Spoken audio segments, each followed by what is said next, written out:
What's up, guys? Today we got another product for you all. It's the MyBook Studio LX from Western Digital. It's obviously an external hard drive, but it's got some unique features that some other drives might not have. Of course, you pay for those features, but I'll go over them anyways. The first, and maybe most important, is it's got a couple of different interfaces. First, it's got USB 2.0, which you'd expect. And second of all, it's got FireWire 800, which makes it a little bit more unique.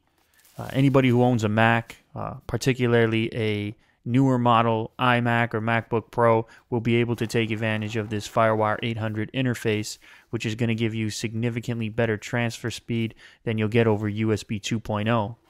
The other feature that this drive has that differentiates it from what else is on the market is a display. Now, you might be saying, what the hell do I need a display on my external hard drive for?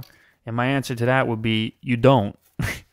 No, but seriously, it could be beneficial if your use case is similar to mine, where I've got a number of different external hard drives and I'm always wondering what I can fit where. Then in this case, I can just quickly glance at this external and know right away how much capacity remains available. Getting back to the unboxing, the first thing we pulled out was a mini USB to USB cable. Second, we've got a little bit of paperwork from Western Digital. And we've got a couple more cables here. They're similar but slightly different. The first cable is FireWire 800 to 400, and the next one is FireWire 800 to 800.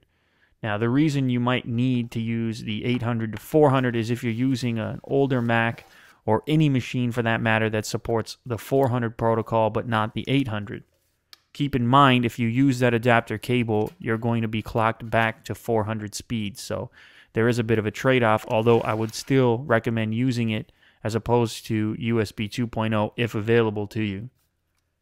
Next, we've got the power adapter, which I can't say much about other than it powers a device. That's right.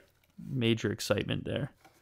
Lastly, we've got the drive itself, and something to mention is I noticed right away that there is an image being displayed on the display, and I can't tell right now if it's a dummy sticker or if it's actually there.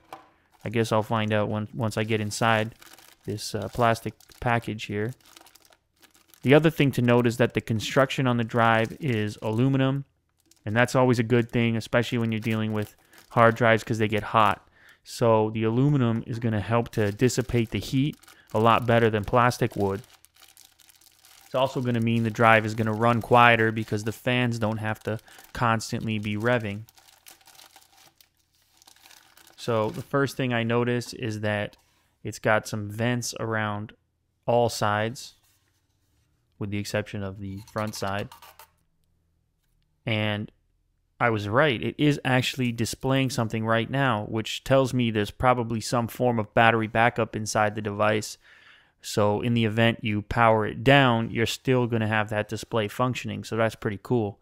I wonder how long it lasts. I mean, if they shipped it with it, then it's probably going to last pretty long. So I'm assuming if you travel with your drives or unplug them and put them on a shelf, it's still going to display what's on there and how much capacity remains.